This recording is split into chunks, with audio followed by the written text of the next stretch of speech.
All right. Yesterday, we talked about the idea of doubled and redoubled. We're learning the Dvar Malchut, the royal words of the Lubavitcher Rebbe, the King Moshiach, that he spoke in 1991. And as we said so many times before, that one of the main goals of Judaism, actually the main goal of Judaism, we can even say the only goal of Judaism is Mashiach. That's the goal. Mashiach is going to wake up all the Jewish people to do the Torah and wake up the whole entire world to what God is, that God is creating them. And then there's going to be a better world. All the religions of the world that are now are misinterpretations of what God wants, what the Torah is, what the Jewish people are, what the creation is, what the goal of life is. And Mashiach is going to come to reorient and re-educate everyone to the simple truth, that they'll be able to do what they want to. I mean, most of the people in the world, the various religions, people are genuine people. They want to do what's right. And you can't blame them, even their teachers and their priests and everything. That's what they were taught is right. Nobody taught them differently. Well, Mashiach is going to change all that. He's going to give everyone the opportunity to recognize the truth and that God's creating them. God loves them. Everyone's going to have their own personal relationship with God outside of their place of worship or their priests or whatever. Intimate connection with God. Good. So this, because God is infinite, so the good that's going to come out of that is going to be an infinite good. And that's hinted at by this idea of being doubled. This week's Torah, Haftorah reading, this Shabbat is after Tisha B'Av. And we read a special Haftorah after the Torah is reading. And this is the first of 7 that comforts the Jews. And this one especially says, Nachamu, Nachamu, Ami, be comforted, 2 times, doubled. So the Rebbe said this idea of double comfort, you might think is unnecessary. Just say, be comforted. I mean, if God comforts you, that's enough. Right? God personally comforts us. That's enough. You have to have 1 time. Why you have to have 2? It's giving free. Giving it to. So the answer is, says the Rebbe, that God is trying to hint to us that the blessing, the comfort that we're receiving is infinite, doubled and redoubled. And it's whatever you get and whatever you have, it'll be doubled. So you have 2, it'll be 4. Then it'll be 8, 16. Doubled and redoubled and redoubled and redoubled. With no end. And the Rebbe brought sources also in Jewish grammar, Hebrew grammar, that the word kefil means an increase without any end. So this is hinting at the future redemption, which is supposed to not be future, it's supposed to be present right now. Any instant. That there's going to be a good which is going to be revealed, which is doubled and redoubled and redoubled and redoubled in a way that's unimaginable. Even back then, we can understand this bior betochna, the explanation in the content of the Haftorah of the 7 Nachamu Nachamu, a double comfort. Let me see, is that where we got up to? Just one, give me one. Maybe we did one more here. Just excuse me. I think we did more than here it is. Here it is.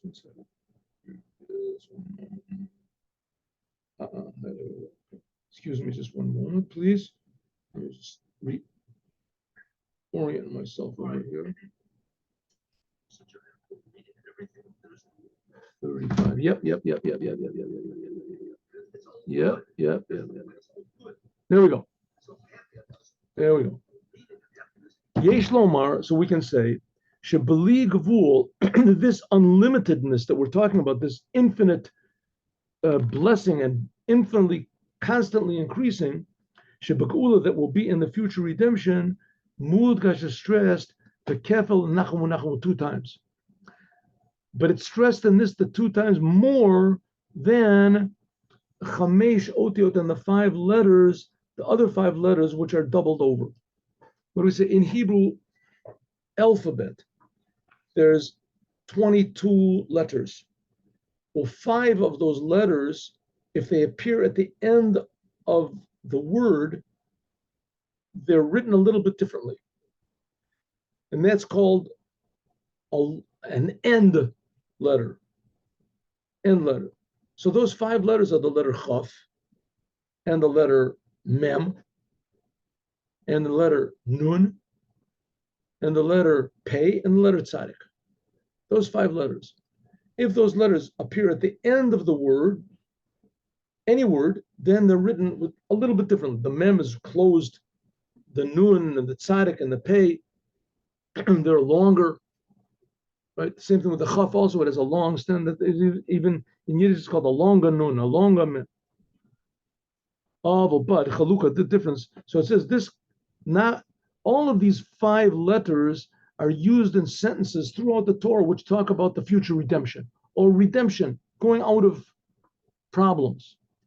The differences are each one of these that they're used in different places. For instance, take an example. The Chaf, Lech Lecha, or Lamed Chaf. We have, when God said to Abraham, go, Lech Lecha, go to yourself. He was beginning Judaism. So that was going out of his limitations of being part of the world, and now he's going to be the representative of the Creator. So that's going out, that's redemption, right? So there's the 2 doubles. And this expresses going out, but it doesn't express going out as much as Nachamu, the double Nachamu. We'll see how. For instance, Lech Lecha, these 2 letters are equal. Lamed and Chaf Peshuto. Lech Lecha twice. Aval Chalukah is saying they're different in the meaning. What do you mean the meaning? Lech means to go. Lecha, right? When you have a kaf, he's just explaining how to punctuate it. Lecha means to you, to your benefit or whatever. Also, when God took the Jews out of Egypt, so he told Jacob, Pakod Pakadati, I will visit.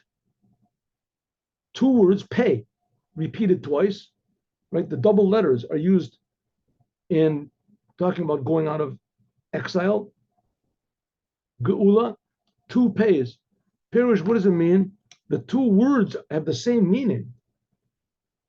But yesh chiluk, there's differences in the word. The word is pakad. The first one is pakad, is the source of the word, and pakadati is an extra. So in other words, what's the Rebbe trying to say? Nachamu is stressing the idea of doubling and redoubling more than anywhere else. Why? Because it's the exact same word with the exact same, repeated twice, with the exact same translation, the definition, the exact same definition. Nachamu means the exact same thing, just twice. That really shows on doubling and redoubling. The redoubling of the letter Lamed Chaf, it's redoubled, but it means something different the second time than the first. Pakod Pakadati, here it means the same thing, but it's a different word, Pakadati. Also, the word Pakod means past, and Pakadati means I will. Yipokod, Yipoked. Kefil, also Tzemach, Yitzmach. When it talks about Moshiach, so Tzemach is his name, Yitzmach. We read that before. Tzemach is the source of the word, and Yitzmach is the verb, what it does. So all these 5 letters that are repeated, that they indicate, they talk about the future redemption, but they don't really stress this idea of multiplying, like the word Nachamu, like these 2 words in the Haftorah of this week's Torah portion. And Chiluk, there's no difference in the letters or in the punctuation of the words, exactly the same word, exactly the same pronunciation, exactly the same meaning. Sheshteim Shabbos Mamish, they're exactly equal. That's really the thing of being doubled and redoubled. So what's so great about that? How does that show on the future redemption? They're equal. Legabi kefa, why is that better than if there's two letters that are the same and they mean a little bit different, or they're a little bit different? Why? Kefal atevos, if the letters are doubled and redoubled, like lech, lecha, pakod, pakadati, if there's a little bit of a difference the second time than the first time, como pakod, pakadati, this indicates that there's different ways in this thing. Oshiesh od prat, there's some sort of a detail that was missing in the beginning and that you're adding on. Lochin, therefore, there's a necessity, the hosafa, to add something on or to clarify something by means of a change of the word, the first time to the second. Therefore, good that the letter is repeated, that shows on a strength, but it shows that something was missing the first time you said this word. And the second time, when you repeat it, there's a change. Something has changed. He's still often in there's different ways, which is not the case. Nachamu means that God says comfort, comfort, means there's no difference in the increase the second time and the first time. Shalom nichlal b'pam rishon. Everything that was there the first time it's mentioned is in the second time. What's the Rebbe trying to get at over here? The world, the way it is good. The world, the way it is perfect. But it's just hidden. It's just hidden. And the ability of the world to grow up and to increase and to bring more and more blessings, it's already there. It's not a new thing. Well, let's see. We'll see. Let's read it inside. Or in simple language, we don't know who we are. So, and the future, let's see. What's the difference between if the exact same word is repeated twice, or if the letters are repeated twice, but there's a little bit of a difference in the way that they're repeated. What's the difference? Let's talk about infinity. The infinity of the future redemption. If you double the word pakadati, that God said to Jacob, I'm going to come, you're going to go down to Israel, go down to Egypt. But pakadati, I'm going to visit you, take you out, is stressed that there is, there's different ways in the future redemption. And the redemption of going out of Egypt. Is in general, the difference between versus the first redemption, the Jews got out of Egypt, and Beit Rishon, and when the first temple was destroyed and they went into Babylon, right? First, they went out of Egypt and they built the first temple, and then the first temple was, they went out of Babylon and they built the second temple. So there was two geulas. One was from Egypt and the other one was from Babylon. There's a big difference between them. Yesh b'zeh mashein b'zeh. One has something that the other one doesn't. Ubamela ein zeh bli gvul. This is not truly unlimited. In other words, the second redemption was still missing something that was in the first one. It added something on, but on the other hand, which is not the case. This is stressed, the bilti gavul, the unlimitedness and the redemption. Bili gavul, lamitato, Nachamu is showing that there's something, nothing is missing. Nothing is missing. It'll just increase and increase and increase and increase, revealing what there is. But Yom Tokyoto, this is even more, like the Midrash says, Holchin Kulam, that everyone will go, Livnei HaKodesh Baruch Hu, it says in the future redemption, all of them will go. Abraham, Isaac, Jacob, all the prophets, that God sent them to comfort the Jewish people, they'll come in front of God and they'll say, Rabbonu Shalom, Eina mekabelet mimenu tanchum. The Jewish people are not, how do you say, they're not comforted by what we say. Shene'emar, this is next week's Torah portion. Ani se'ora lo nuchama. The Abraham, Isaac, Jacob, They come to the Jewish people, they say, Jewish people, listen, it was worthwhile, the Holocaust was worthwhile, you're going to have the third temple, you're going to be gathered together. And the Jewish people say, thanks a lot, but you overdid it. You overdid it. You overdid this exile business. You know, it was just too much. It was too much, No, you don't understand. There's a big blessing. And we're transforming all the darkness to light, and everything's going to be good. Jewish people say, yeah, okay, let's smile, everyone, smile. Thank you. We really appreciate it. We sure do. Everything you're doing for us now. And I mean, you're the boss, so, whatever you do is okay.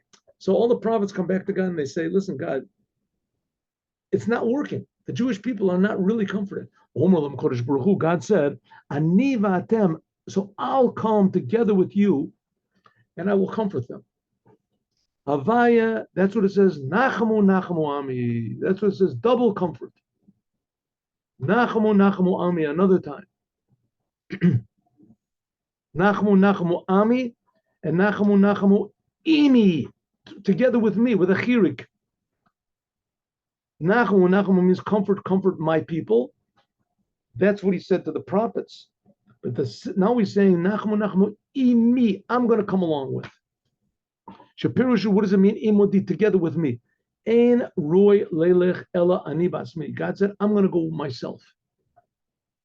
Yeshlomo, we can say, she'enyan zeh merumaz bekefel the nachmu she'akefel, this mora ala b'li an unlimited comforting.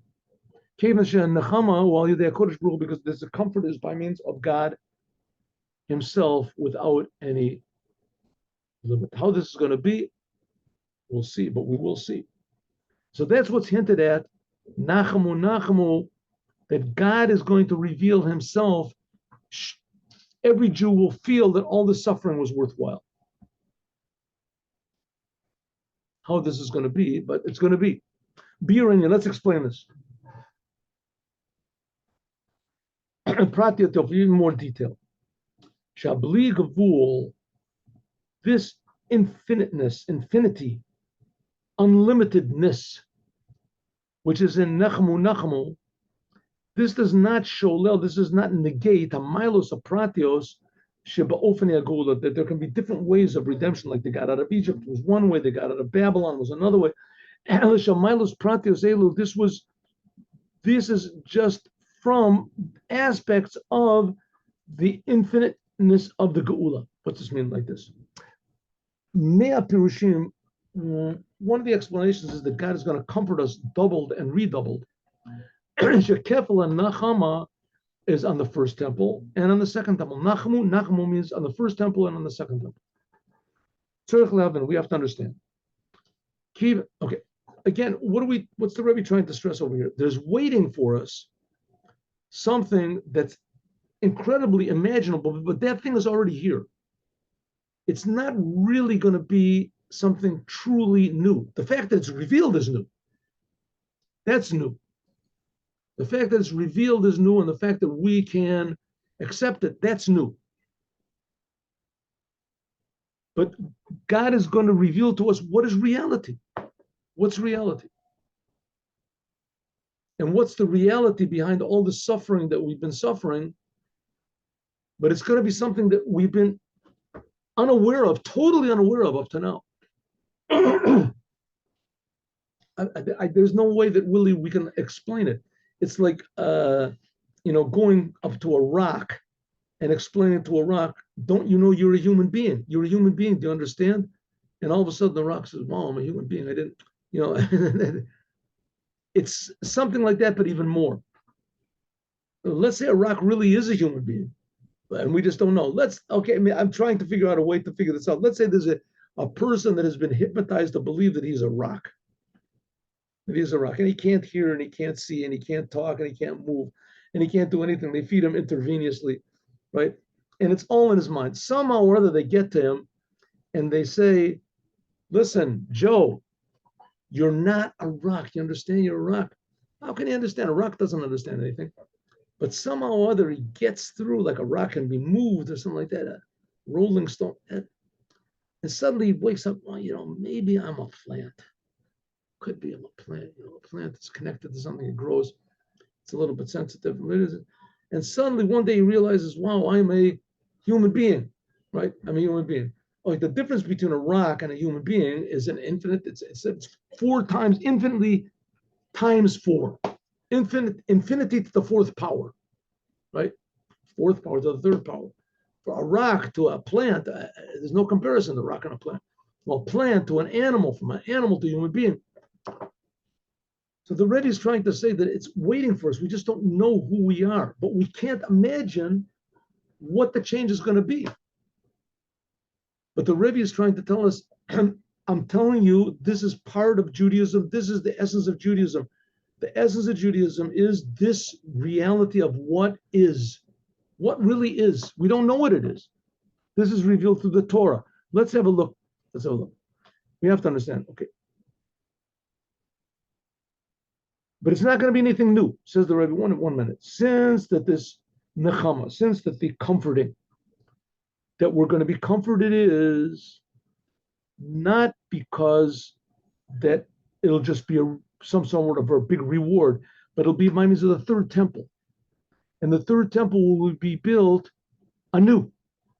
So what difference does it make? Shanachamazu is on the 2 destructions of the same Beit HaMikdash. What are we saying? Nachum is the same thing. What we're going to just spin up the 3rd temple. How is that going to make up for the ones? It's not going to be anything new. It's not going to be new. It is going to be what's happening. Says the Rebbe, I want to explain something to you. The 3rd Beis HaMikdash is going to be something that's totally new, but it's not going to be new. It's going to contain all the novelty of the 1st and the 2nd temples together, and together there's going to be a 3rd novelty. Let's see. Explanations like this. In the 1st temple and in the 2nd temple, these were 2 types of holy temple. Each one had something that the other one didn't have. The 1st temple was revealing godliness from above to below. There was a revealed godliness, but Darga Nailis Yosef, the highest levels, Miasher B'Bayit Sheni, then higher than the 2nd temple. Cave, and since at the 2nd temple, there was missing 5 things. But there was missing the Urim and the Tumim. It says there was missing the ark. The ark was hidden down below. The tablets. Ubafran, and especially the ark. Mokom Menucha Shechina, that's where the Shechina, where God's presence was. That was in the 1st temple. Everything came from above. God just told them what to do. They did it, and God did the whole business. But what about the 2nd temple? How was the 2nd temple better? It took up more of the world. It was bigger in space, and it was longer in time. It was bigger. It was a bigger building, and it also lasted 10 years more. 10 years more of godliness. That's a lot. God is infinite. Godlus b'makom. It was greater in place and it was greater in time. So therefore, the 1st temple was, so to speak, more godliness. But the 2nd temple, it was more the purpose of godliness to be in the world, to bring godliness into the world. So the 2nd temple, there was more godliness in the world. Just the level of godliness wasn't so high. The 1st temple, there was a higher level of godliness. The tablets were there, etc. But it just didn't take up so much place in the world. So in the 3rd temple, Nachama B'Kiflayim, on the 1st and on the 2nd temple, the 3rd temple, it will be also a triple, what's called a triple Bayit Meshulash. It won't just be the 3rd temple, 1, 2, 3. It'll be triple together. Sheyeh Gama Milas, it'll have the good qualities of the 1st temple, a higher level of godliness, and also the 2nd temple, but it'll be in a complete way. It'll be a higher level of godliness, a higher level that has ever been revealed. The whole thing will be like it was at Mount Sinai, not just in the Holy of Holies, but it'll even be a higher level of godliness than that. And also it'll be set in the world, not just 10 years longer or 10 years short, it'll be infinitely longer. Joining together is through a power which is above them. That's the 3rd. It's not a third temple that's bringing a third element. It's not. This is the third temple that's going to contain the first two. In order to contain both of the first two, that's, so to speak, a new element. That it's able to join these two lackings. The cave and cinch, based upon since these two ways of comforting on the first temple and on the second temple, they are hinted at in Nachamu. Nachamu would double 2 times comfort, comfort, that the two words are exactly equal. This is the idea of true infinity, that what you have is just doubled and redoubled and redoubled. It's not just something different. Yeshlom, we can say, Shagam, Kefal, and Nachama, that also the doubled comfort on the first temple and on the second temple, who is in a way that's going to be unlimited, Lamitato, in a true way. Now, we won't just be comforted on the first temple and comforted on the second temple. There'll be a new type of a comfort. Beit HaMikdash Shlishi will be what? Unlimited. Suddenly there's going to be unlimited, the first things that were in the first temple will be unlimited. They'll be revealed in an unlimited way, unlimited godliness. And what was in the second temple, that was more in this world, it'll also be unlimited. It'll be revealed everywhere. Shemitzada Heder Hagbala, because there won't be any limits. Yeshbo Shlemus, it'll be complete. The call will find him in all of the possible ways. Mitzada Elyon, Mitzada Tachton, from the upper, from the lower, and both of them together. Kol Echad, each one of them is a way that's unlimited. So that's what's going to be revealed in the world, godliness, infiniteness in the world, but that's already here. Godliness is already here. There's nothing except for God. So that's going to be the big novelty, that godliness will be revealed in the world, and godliness, so to speak, it won't be a new thing. It won't be a thing at all. It'll just make everything that there is in the world infinitely real and complete. That's what's being hinted at this Nachamu, what we're waiting for every moment, that reality will be doubled and redoubled and redoubled and redoubled. As we'll talk about more, God willing, tomorrow. And now let's do the Yom Yom.